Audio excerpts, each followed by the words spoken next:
पीछे मुड़कर देखता उसको दिखता भूत। बताते हैं कि ये मार्ग जो चल रहा है वो तीर्थंकरों का है। अवधूत कौन होते हैं? तीर्थंकर होते हैं। और ये तीर्थंकर परमेष्ठी हमारे लिए मार्गदर्शन करते हैं, इस रास्ते पर चलो। और इस रास्ते पर चलते हैं तो अपना कल्याण निश्चित है, और इस रास्ते से हटकर भी चलते हैं तो अपना अकल्याण निश्चित है। इसलिए अहिंसा, सत्य, अचौर्य, ब्रह्मचर्य और अपरिग्रह की शिक्षा महावीर स्वामी ने दी मुनिराजों के लिए और श्रावकों के लिए। अहिंसा अनुव्रत, सत्य अनुव्रत, अचौर्य अनुव्रत और ब्रह्मचर्य अनुव्रत और परिग्रह परिमाण अनुव्रत का यहाँ पर उपदेश दिया। तो सबसे पहले कई ऐसी घटनाएं होती है, इन घटनाओं के माध्यम से हमको बहुत कुछ सीख मिलता है। एक व्यक्ति के साथ पुलिस थी। क्या हुआ? ऐसा प्रसंग चल रहा है कि एक व्यक्ति के साथ पुलिस थी और एक बच्चा अपने पिताजी के साथ जा रहा है और वो अपने पिताजी से पूछता है कि यहाँ आदमी कौन है? तो पिता ने कहा ये नेता है। क्या है? एक व्यक्ति के साथ पुलिस जा रही है और बच्चे ने पूछा पिताजी ये कौन है? तो पिताजी ने बताया ये नेता है। और एक व्यक्ति के चारों ओर पुलिस रही थी। एक व्यक्ति के चारों ओर पुलिस थी। पुलिस वाले यहाँ पर भी बैठे।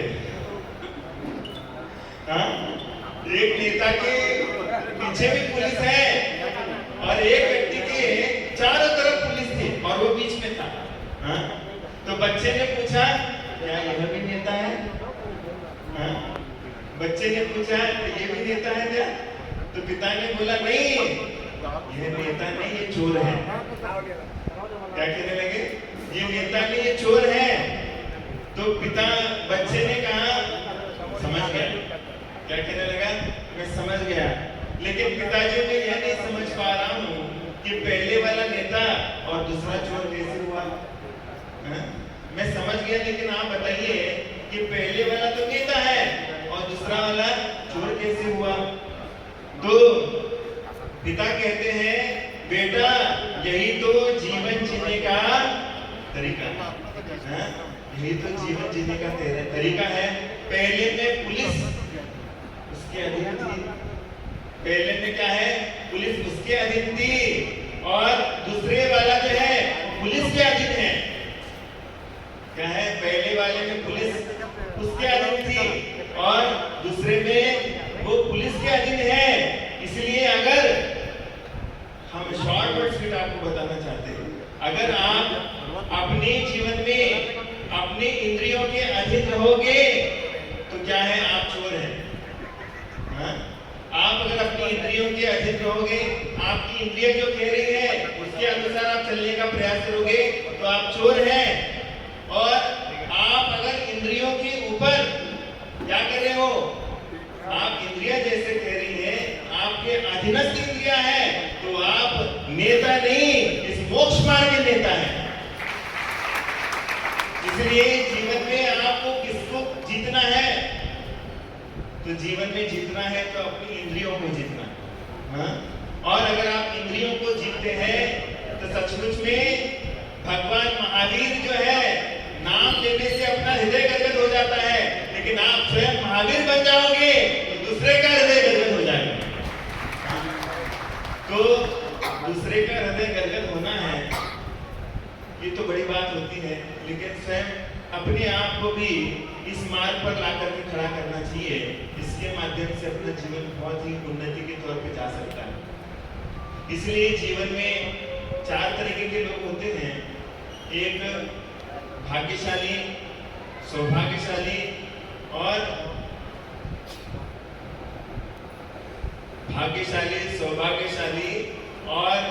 महाभाग्यशाली ये जीव पाए जाते हैं। तो बताते हैं जिसके पास धन होता है, जिसके पास धन होता है वो क्या है? वो सौभाग्यशाली है। और जिसके पास धन के साथ साथ स्वास्थ्य भी है, वो कौन है? वो सौभाग्यशाली होता है। जिसके पास धन के साथ साथ स्वास्थ्य भी होता है, वो सौभाग्यशाली होता है। और जिसके पास धन भी है और उसके साथ साथ स्वास्थ्य भी है और उसके साथ साथ धर्म भी है, वो महाभाग्यशाली है। और हम ये कह रहे हैं कि यहाँ पर बैठे हुए व्यक्ति जो है ना, ये सबसे महाभाग्यशाली व्यक्ति है, क्योंकि इन्होंने गुरुओं का सानिध्य प्राप्त किया। एक जमाना था, उस जमाने पे साधु संतों के लिए लोग तरसते थे, और आज ये जमाना है कि इस जमाने में अपन को निर्गत लिंग देखने को मिल रहा है। इतने सौभाग्यशाली व्यक्ति हैं कि अपन को अहिंसा का उपदेश मिल तो रहा है, लेकिन अहिंसा का पालन करने वाले भी अपन को मिल रहे हैं। इसलिए यहाँ पर संत और संसारी में भेद हुआ करता है। संत और संसारी में भेद हुआ करता है। संसारी क्या करता है? अपना प्रभाव दिखाता है और स्वभाव को ढाक के रखता है। संसारी अपने प्रभाव को दिखाता है और स्वभाव को ढाक के रखता है, और संत होता है वो अपने प्रभाव को ढाकता है और स्वभाव को दिखाने की चेष्टा करता है। इसलिए मैं आपके सामने अपना प्रभाव दिखाने के लिए नहीं आया हूँ, मैं आपके अपने स्वभाव को दिखाने के लिए आया हूँ। और मैं सबसे छोटा हूँ। कितना है? सबसे छोटा व्यक्ति हूँ। इस संसार में 3 कम 9 करोड़ मुनिराज है।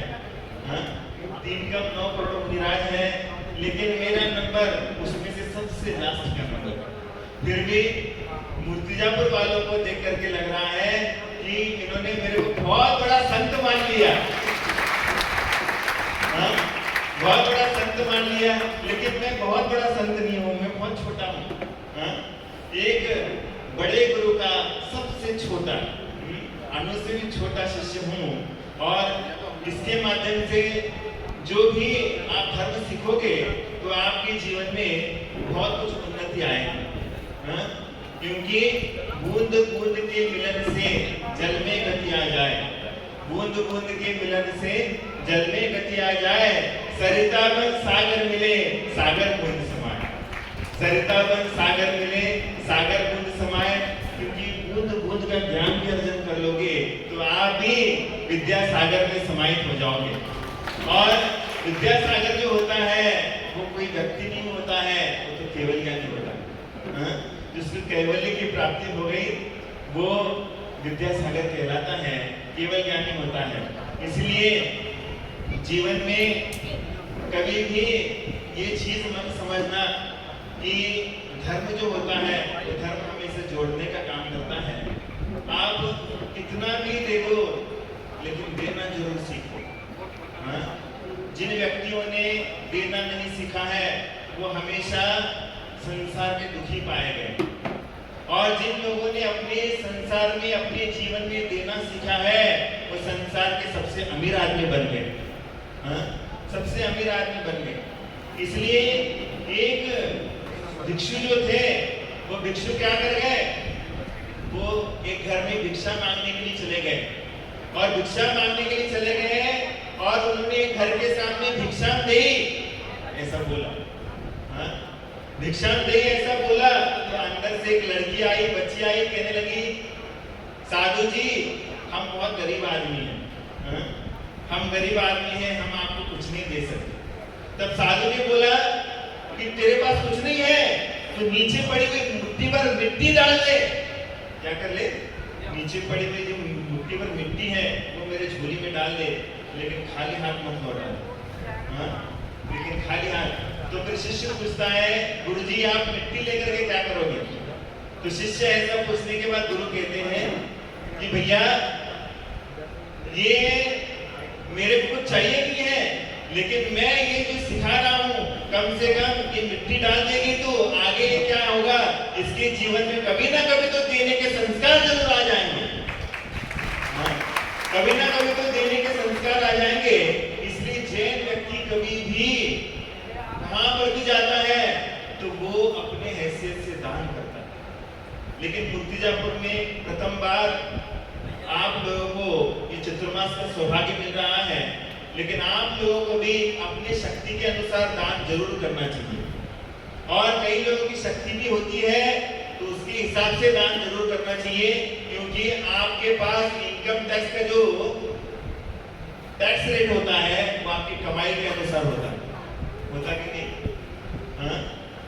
क्या आपको गरीब को भी एक ही टैक्स भरना पड़ता है और अमीरों को एक ही टैक्स भरना पड़ता है क्या? नहीं, आपको आपकी कमाई के अनुसार टैक्स रेट पड़ता है। वैसे ही आप जितना कमाते हो उतना ज्यादा पाप कमाते हो आप। हाँ? जितना आप हजारों कमाते हो तो कम पाप, लाखों रुपए कमाते हो उससे ज्यादा पाप है। हाँ? और अगर आप करोड़ों रुपए कमाते हो सबसे ज्यादा पापी हो। और अगर ये कमाने के बाद अगर उस धन का सही विसर्जन नहीं करोगे, सही अगर विसर्जन नहीं करोगे तो जीवन में तुम्हारे लिए नरक के अलावा कुछ नहीं मिलेगा। इसलिए भगवान महावीर स्वामी ने जियो और जीने दो की संस्कृति बनाई, लेकिन इसके पूर्व में क्या बताया कि जीतो और वापस लौटाओ, ये भी संस्कृति इस धरा पर सर्वप्रथम आदिनाथ भगवान के युग से चालू आई। तो शुरुआत में जब बाहुबली ने 6 खंड के ऊपर विजय प्राप्त कर लिया, क्या कर लिया? बाहुबली ने भरत को जीत लिया, 6 खंड के ऊपर विजय प्राप्त कर ली। तो उसके बाद उन्होंने जो राज्य जीता था वो भरत को वापस लौटा दिया। जीत करके क्या कर दिया? वापस लौटा दिया। उसके आगे हुआ, उसके आगे रामचंद्र जी का जमाना आ गया। रामचंद्र जी ने लंका को जीत लिया, लेकिन लंका के ऊपर जीतने के बाद भी वो विभीषण को वापस लौटा दी। लंका को क्या कर दी? विभीषण को वापस लौटा दी। और उसके आगे जमाना आगे चला गया, श्री कृष्ण जी का जन्म हुआ। श्री कृष्ण जी ने मथुरा को जीता। श्री कृष्ण जी ने मथुरा को जीता और किसको लौटा दिया? उग्रसेन को लौटा दिया। उग्रसेन को लौटा दिया और जमाना आगे बढ़ा। और आगे जमाना बढ़ने के बाद क्या हो गया कि यहाँ पर इंदिरा गांधी ने बांग्लादेश को जीता। क्या हो गया? इंदिरा गांधी ने बांग्लादेश को जीता और बांग्लादेश को जीतने के बाद बांग्लादेश वासियों के लिए वापस लौटा दिया। इसलिए जीतो और लौटाने की संस्कृति जो है वो कहीं और नहीं है, ये तो भारत देश की संस्कृति हुआ करती है। हाँ? और ये भारत देश की संस्कृति सभी के अंदर विराजमान है। इसलिए आपके लिए अर्जन है और अर्जन के साथ साथ विसर्जन करना भी जरूरी है। अगर आप अर्जन करते हो और अर्जन के साथ आपके अंदर विसर्जन की क्षमता नहीं है तो आप क्या है? संसार में बहुत दुख पाने वाले व्यक्ति बनोगे। इसलिए संत जो होता है, संत हमेशा क्या करता है? आप जब भी पैदा होते हो आपके पिताजी आपके लिए वसीयत लिख के जाते हैं। लिख के जाते हैं नहीं? कोई भी ऐसा व्यक्ति है जिसके पिताजी ने वसीयत नहीं लिखी? हालांकि सब पिताजी अपने परिवार के लिए वसीयत लिख के जाते हैं मरने के बाद, या फिर मरने के पहले।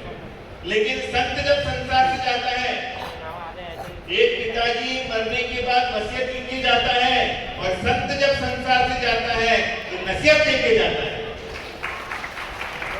संत जब संसार से जाता है कि नसीहत लेके जाता है, देखो ये संसार नश्वर है, ये संसार कभी भी तुम्हारा साथ देने वाला नहीं है। ये इंद्रियां तुम्हारी परम शत्रु है। जिन इंद्रियों के माध्यम से तुम अपने जीवन को जीने का प्रयास कर रहे हो वो तुम्हारी महाशत्रु है और ये तुम्हारे अंदर बैठी हुई आत्मा का विनाश कर रही है। इसलिए अपने आचार्य कुंद महाराज की कारिकाओं को याद रखना चाहिए कि रत्तो बंदरी कम्मम हिंचति जीवो विराग संपन्नो ऐसो दिनो देसो तम्मा पंगे सुमारज। जो राग करता है संसार में रह करके वो क्या हो जाता है? कर्मों से बंध जाता है। और जो वैरागी होता है, विरागता को प्राप्त करता है, वो संसार से छूट जाता है। इसलिए आप भी संसार में जरूर हो, लेकिन संसार में रहने के बावजूद भी आज संसार से भाग मत करना। समझ रहे कि नहीं समझ रहे? आप घर में रह रहे हो, भले घर में छोड़ो, घर में रह करके आप घर को नहीं छोड़ सकते तो कोई बात नहीं है, लेकिन घर में रह करके घर का राग तो मत करो। घर में रह करके घर का राग मत करना, क्योंकि घर का राग तुम्हारे लिए नरक का द्वार खोलेगा, और आत्मा का जो राग है वो तुम्हारे लिए मोक्ष का द्वार खोल देगा। इसलिए राग कभी नहीं करना चाहिए। और इसलिए मैं कह रहा हूं कि जीवन में काम ऐसा करो, जीवन में काम ऐसा करो कि आपकी पहचान बन जाए, जीवन में काम ऐसा करो कि आपकी पहचान बन जाए, और कदम ऐसा रखो कि निशान बन जाए, और कदम ऐसा रखो निशान बन जाए, और जीवन ऐसा जियो, जीवन ऐसा जियो कि औरों के लिए मिसाल बन जाए, जीवन ऐसा जियो कि औरों के लिए मिसाल बन जाए। और ये जीवन में उतरेगा कब? जब आप छात्रावास में आकर के सत्संग का लाभ लोगे, तब आपकी जीवन में सारी चीजें उतर जाएंगी। इसलिए इन जीवन को उतारने का जरूर प्रयास करना। और हम बताते हैं कि ये सब कुछ जो है वो मेरे कुछ गुरुओं के द्वारा दिया, मेरा तो कुछ भी नहीं, मेरा कुछ भी पुण्य नहीं है, मैं बहुत पुण्यहीन आदमी हूँ, लेकिन उन गुरुओं की इतनी बड़ी कृपा है। आचार्य विद्यासागर जी ने मेरे को ज्ञान से भर दिया, और आचार्य अजय सागर जी ने मेरे को चारित्र से भर दिया। तो ऐसे गुरुओं के बहुत बड़े उपकार हैं, और मेरा इसमें कुछ भी नहीं है। मैं तो बस बिंदु मात्र हूँ जो आपके सामने हूँ। इसलिए कहते हैं कि ये बड़ा आयोजन हुआ, लेकिन ये बड़ा आयोजन होने के पीछे मेरा तो रहा ही आशीर्वाद। लेकिन बताते तैराक दो तरीके के होते हैं, तैरने वाले लोग दो तरीके के होते हैं, एक पानी के अंदर होते हैं और दूसरे पानी के ऊपर होते हैं। तैरने वाले दो तरीके के होते हैं, एक पानी के अंदर होते हैं और पानी के ऊपर होते हैं। लेकिन पानी के ऊपर जो होता है वो सबकी नजर में आता है, पानी के ऊपर में जो होता है वो सबकी नजर में आता है, लेकिन पानी के अंदर जो होता है वो किसी को नजर नहीं आता। इसलिए ये हमारे गुरुओं का आशीर्वाद तो है ही, लेकिन उसके साथ साथ ये कार्यक्रम को सफलता दिलाने वाले ये मूर्तिजापुर के बहुत सारे कार्यकर्ता लोग हैं। बहुत सारे कार्यकर्ता हैं जो कुछ ना कुछ तो रूप में इस कार्यक्रम में से जुड़े हैं। उन सभी के लिए मेरा बहुत बहुत आशीर्वाद, और उनके जीवन में ऐसे उन्नति का रास्ता और खुलता जाए, और वो भी धर्म से जुड़े। एक्चुअली ये जो क्रियाएं होती हैं कलशों की, ये कलशों की क्रियाएं इसलिए होती है कि आप भी अपने हैसियत के हिसाब से धर्म से जुड़ो। अगर कोई ज्यादा कमाता है तो ज्यादा हिसाब से क्या हो जाता है, वो धर्म में सहयोगी होता है। और आप जब आपका कमाई नहीं है बड़ी ज्यादा तो कोई दुख की बात नहीं है, लेकिन आपकी हैसियत जितनी है उससे आप जुड़ो। इसलिए ये कलशों की वर्गनाएं भी करी गई हैं, उसके अनुसार आपको अपने जीवन में धर्म के लिए दान दे करके अपने जीवन